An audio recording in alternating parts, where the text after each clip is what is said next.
Bonjour à toutes et tous, je m'appelle Elliot Lepers, on est tous les quatre ici des initiateurs de la pétition contre la loi travail qu'on a lancée l'an dernier et qui avait réuni plus d'1 300 000 signatures.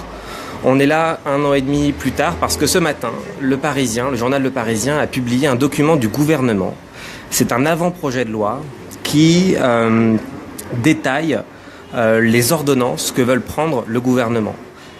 Une ordonnance, c'est une disposition qui permet au gouvernement de ratifier un projet de loi sans avoir à passer devant le Parlement.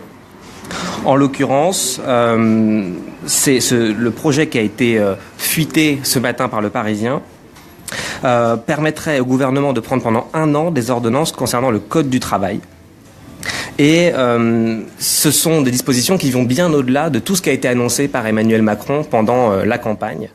Et donc c'est très inquiétant pour le Code du travail. Et donc c'est pour ça qu'on est là aujourd'hui. Il va y avoir 3 points qu'on va vous détailler, notamment sur la méthode qui a été choisie par le gouvernement et qui est absolument inquiétante. Ensuite, sur l'inversion de la hiérarchie des normes, on en a beaucoup parlé l'an dernier, et là le texte va encore plus loin. Et puis finalement sur les indemnités. Et puis on verra comment est-ce qu'on peut proposer d'autres solutions. Donc maintenant, je passe la parole directement à Sophie. Merci, bonjour à toutes et à tous. Donc je m'appelle Sophie Binet. Je vais revenir sur la question de la méthode et c'est Caroline qui va en parler. Merci Sophie. Donc Caroline Dehaas. Juste sur la méthode, comment ça se passe des ordonnances? Emmanuel Macron, enfin le gouvernement, propose un projet de loi d'habilitation. C'est l'avant-projet qu'on a découvert ce matin toutes et tous dans Le Parisien. Ce projet de loi d'habilitation, il explique très précisément la durée pendant laquelle le gouvernement aura le droit de prendre des ordonnances et les différentes thématiques sur lesquelles il pourra prendre des ordonnances. Ça ne dit pas forcément le contenu précis de ces ordonnances, mais ça donne quand même un premier aperçu. Et ce qu'on voit dans l'avant-projet de loi dévoilé par Le Parisien, c'est d'abord que ça va être des ordonnances pendant longtemps. Pendant 1 an, le gouvernement pourrait prendre des ordonnances et décider de changer les règles sur le Code du travail. Et puis la deuxième chose, c'est que les thèmes abordés sont extrêmement larges. Le projet de loi d'ordonnance précise même qu'il n'y a que 2, 3, 4 maximum thèmes qui resteraient du domaine du Code du travail, de la loi. Et tout le reste pourrait être discuté au niveau des entreprises. On va y revenir sur l'inversion de la hiérarchie des normes. Et donc cette méthode, elle est assez flippante parce que au final, ça veut dire qu'on va faire un chèque en blanc à Emmanuel Macron en lui disant pendant 1 an, tu peux faire ce que tu veux sur le Code du travail et c'est simplement à la fin que le Parlement ratifiera ou pas cette loi avec des décisions qui auront déjà été prises et qui s'appliqueront déjà dans les entreprises. Et donc la méthode des ordonnances, c'est une méthode qui est brutale. On demande au Parlement de se dessaisir, de ne pas avoir de débat sur un truc qui est fondamental et qui concerne notre quotidien, à savoir nos droits au travail. Je laisse la parole à Sophie sur l'inversion de la hiérarchie des normes. Alors l'inversion de la hiérarchie des normes, c'est le contenu de la première ordonnance. Donc comment ça marche? En fait, cette première ordonnance, elle va lister à chaque fois les sujets qui vont être renvoyés à l'accord d'entreprise et les sujets qui resteront définis par la loi. Et alors, il y a 2 problèmes. Le premier problème, c'est ce qu'on appelle les règles supplétives qui s'appliqueront s'il n'y a pas d'accord d'entreprise. Aujourd'hui, avec la loi El Khomri, grâce à la mobilisation, on a gagné que les règles supplétives ne soient pas en dessous du Code du travail existant. Il faut se souvenir que quand on a lancé la pétition l'année dernière, ils en avaient profité pour mettre des règles supplétives qui étaient bien en dessous. Par exemple, la durée maximum du travail montée à 60 heures, ou il y avait aussi l'autorisation pour les apprentis mineurs de travailler jusqu'à 40 heures semaine. Face à la mobilisation, ils ont dû reculer. Et bien là, qu'est-ce qu'on découvre? Je crois que c'est en bas de la page 8, il y a une note de bas de page en bas de la page 8 publiée par Le Parisien, très discrète note de bas de page, qui nous dit que ces règles supplétives, elles ne seront pas forcément à droit constant, qu'elles pourront être en deçà du droit existant. Donc ça veut dire que le gouvernement se réserve la possibilité de modifier l'ensemble du Code du travail à la baisse. Premier problème. Le deuxième problème, c'est que le nombre de sujets qui sont renvoyés à l'accord d'entreprise sont extrêmement larges, beaucoup plus larges que ce qui était annoncé.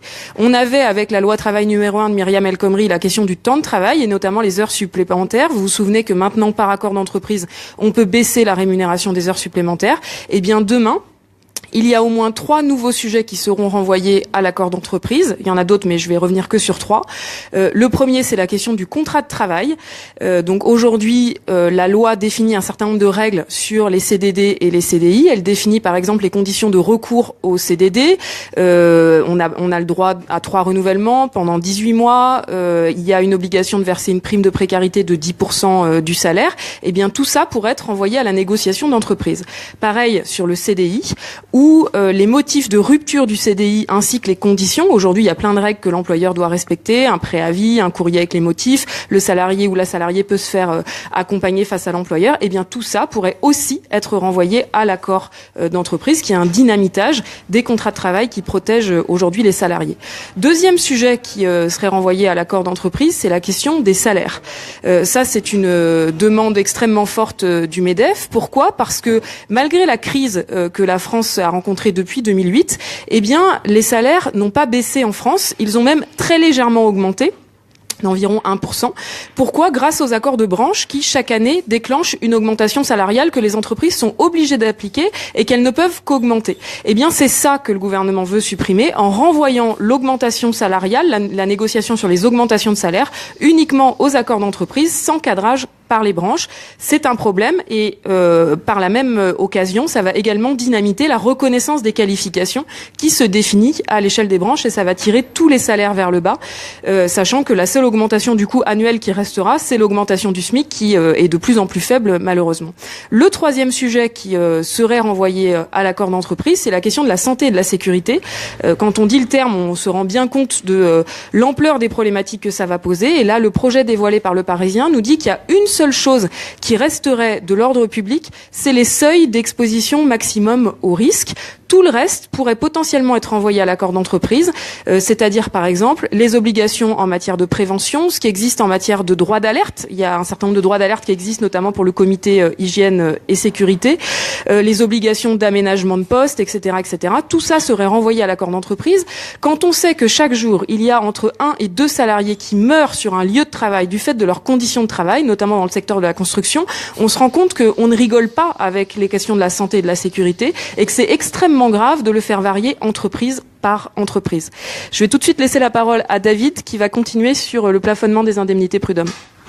Oui, alors là, ça c'est un gros point noir de la réforme, c'est un point dur, c'est vraiment un point qui est indiqué comme ne faisant pas débat et devant obligatoirement faire partie des éléments de l'ordonnance, c'est le plafonnement des indemnités en cas de licenciement. Le plafonnement des indemnités, c'est quelque chose qui revient puisque il y avait déjà une tentative de le faire passer dans la loi Macron en 2015, puis dans la loi El Khomri en 2016, et là, il y a vraiment cette volonté de le mettre en place. Alors, comment ça marche ? À l'heure actuelle, quand vous êtes licencié, si vous avez plus de 2 ans d'ancienneté et vous êtes dans une entreprise de plus de 10 salariés, vous avez le droit automatiquement à 6 mois de salaire à titre de dommages-intérêts et on indemnise l'intégralité de votre préjudice. Si vous êtes dans une entreprise, vous avez moins d'ancienneté ou vous êtes dans une entreprise plus petite, vous avez le droit à l'indemnisation de tout votre préjudice. Ça veut dire quoi ? Ça veut dire que si jamais vous avez des enfants à charge, eh ben, dans ces cas-là, le juge va en tenir compte quand il fixera le montant de ce que vous aurez. Si vous êtes en situation de handicap et donc vous avez du mal à retrouver du travail, le juge va en tenir compte pour déterminer ce qu'il vous verse. Si vous restez au chômage pendant 2 ans, 3 ans, 4 ans, le juge va en tenir compte dans le préjudice que vous avez et dans les sommes que vous percevez. Et à l'inverse, si vous retrouvez du travail relativement facilement, vous obtiendrez un peu moins. Ça, c'est l'état actuel du droit.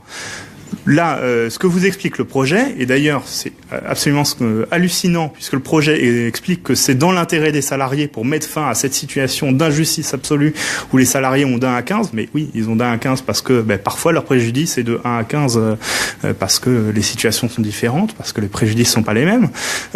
Pour mettre fin à cette situation, ils vont mettre un barème avec un minimum et un maximum. Et ça, c'est extrêmement grave, parce que le but, c'est quoi ? C'est d'abord faire en sorte que ceux qui sont dans la situation la plus compliquée ne puissent pas être indemnisés complètement. Ceux qui ont un petit préjudice, qui ont retrouvé du travail très rapidement et qui n'avaient pas forcément beaucoup d'ancienneté, eux, ils seront en dessous des plafonds et donc ils auront une réparation intégrale. Par contre, ceux qui sont dans une situation catastrophique, donc des enfants à charge, des emprunts, des problèmes de logement, d'une situation de handicap, eux auront un maximum et ne pourront pas être indemnisés complètement. Donc le but, c'est de faire ça, et le but surtout, la conséquence de ça, c'est de faire en sorte que l'employeur sache à l'avance s'il licencie de façon abusive, combien ça lui coûtera. En d'autres termes, ça veut dire qu'on rend optionnel tout le droit du licenciement, puisque l'employeur a le choix entre respecter le droit du travail ou licencier abusivement en sachant à l'avance ce que ça lui coûtera au maximum. Et ça, c'est vraiment la destruction du droit du travail. Alors, cette réforme du Code du travail, comme celle de Myriam El Khomri l'an passé, repose sur une fable, un mythe, celui selon lequel le fait d'abaisser les protections sociales et notamment d'abaisser les protections dans l'entreprise créerait par une forme de magie de l'emploi. Parce qu'il y aurait moins de protection, il y aurait plus d'emploi. Parce qu'il serait plus facile de licencier, il y aurait moins de chômage. C'est une fable. Il me semble que un enfant de CP, en CP, pourrait comprendre que quand on facilite le licenciement, ça va pas faire baisser le chômage. Et pourtant, cette fable, elle a la dent dure, elle a la vie dure, et elle continue depuis plusieurs années à faire en sorte que les politiques mènent des réformes qui, petit à petit, détricotent le code du travail. Et c'est aussi là où il y a un paradoxe, c'est-à-dire qu'on nous dit que affaiblir les droits des travailleurs va créer de l'emploi. Ça fait 30 ans que les réformes successives du Code du travail affaiblissent les droits des travailleurs. On est aujourd'hui à près de 6 millions de chômeurs. Donc il y a une forme d'absence de logique totale dans le projet du gouvernement. Et ce qui est le plus impressionnant, c'est que des projets alternatifs, il en existe. Il en existe plusieurs. Des chercheurs, notamment, dont Emmanuel Dockès, ont écrit un nouveau Code du travail, beaucoup plus court, beaucoup plus léger, qui protège mieux les salariés, qui protège aussi, résultat, mieux les entreprises, puisqu'elles savent exactement quelles sont les règles, sans avoir 50 000 ajouts au Code du travail, dérogations qui généralement sont faites sous l'impulsion du MEDEF. Ce Code du travail, il prévoit par exemple la réduction du temps de travail, l'extension des droits du salariat aux travailleurs et aux travailleuses indépendantes qui aujourd'hui en sont privés, l'allongement du congé paternité par exemple, ou l'annulation des licenciements abusifs. Ce Code du travail alternatif, plus léger, plus protecteur, il est disponible sur le site pct.u-paredis.fr, pct.u-paredis.fr, on le partagera sur la page loitravail.lol. Alors avant de donner la parole à Elliot sur les moyens de mobilisation, je crois qu'il y a eu des questions sur la page sur le fait que le gouvernement très vite a réagi en disant que ce document était un document de campagne. Alors d'abord, ce document, il date du 12 mai. Il me semble, peut-être que je me trompe, mais que le 12 mai, la campagne était finie. Bon. Et puis, pour avoir déjà fait des campagnes politiques présidentielles, un document de campagne, il n'est pas écrit sous forme d'une loi d'habilitation d'ordonnance. Il est écrit sous forme d'une note de campagne avec le logo de la campagne et puis une note avec le nom de la personne qui l'a faite. Là, ce qu'on a, c'est vraiment un avant-projet de loi d'habilitation pour les ordonnances. Ce qui est le plus étonnant, c'est que depuis ce matin, on n'a eu aucun démenti, il me semble, sur le fond. Le gouvernement à aucun moment a dit non, pas du tout, on veut pas plafonner les indemnités prud'homales. Non, pas du tout, on veut pas renvoyer les salaires ou la santé et la sécurité à des négociations de l'entreprise. Ils ont juste botté en touche en disant non, c'est juste un document de campagne. Moi, je crois qu'ils nous prennent pour des imbéciles, que ce document, il est réel et que c'est vraiment le projet d'Emmanuel Macron. Projet qu'à aucun moment, comme disait Elliot, il n'a annoncé dans la campagne. Il y a 2 ou 3 points qu'il a dit dans la campagne, mais les millions de personnes qui ont voté pour lui, que ce soit au premier ou au second tour, à aucun moment n'ont voté pour que les salaires soient négociés entreprise par entreprise. Il y avait une autre question aussi sur le plafonnement, la signification réelle du plafonnement des indemnités en cas de licenciement abusif. Peut-être que David, tu peux apporter une précision. Alors, je ne sais pas si je comprends exactement la question. La portée, les conséquences de... Qu'est-ce que ça veut dire ? Qu'est-ce que ça veut dire ? L'idée, c'est de dire, on va mettre un maximum en disant qu'un salarié, en fonction de son ancienneté, il aura... les précédents projets, c'était ça. C'était de dire, un salarié, quand il a entre 2 et 4 années d'ancienneté, il aura au maximum X mois de salaire. Quand il a entre 4 et 6 mois d'ancienneté, il aura, un mois de salaire, 2 mois de salaire. Et là, à partir de là, ce qui se passe, c'est que vous saisissez le conseil de prud'homme parce que votre licenciement est abusif. Vous montrez que vous êtes resté suite à ça pendant 2 ans au chômage malgré des recherches d'emploi énormes, que vous avez perdu votre logement, que vous avez été obligé de supprimer toutes les activités périscolaires des enfants et compagnie. Et là, vous vous retrouvez devant un conseil de prud'homme où les salariés, les conseillers salariés et les conseillers employeurs vont devoir négocier entre eux pour déterminer ce qu'ils vous donnent en sachant qu'ils ne pourront pas dépasser 2 mois. Donc vous aurez peut-être un mois dans le fruit de la négociation. Donc, par exemple, moi je suis chef d'entreprise, demain je licencie une salariée qui revient de congé maternité. C'est illégal ? J'ai pas le droit de licencier. Bon, c'est un licenciement abusif. Il peut y avoir un procès et une sanction. et la sanction que je vais devoir moi payer en tant que chef d'entreprise, elle va être versée aux salariés, au moment des prud'hommes, je veux dire. Et donc là, ce que tu racontes, David, c'est que jusqu'à présent, en tant que chef d'entreprise, je savais à aucun moment le montant maximal que je risquais si je fraudais, en fait. À partir de demain, je fraude, je fais quelque chose d'illégal, je sais d'avance combien ça va me coûter. Mais je dirais même plus qu'en fait, c'est pas une sanction. C'est une erreur de penser que c'est une sanction.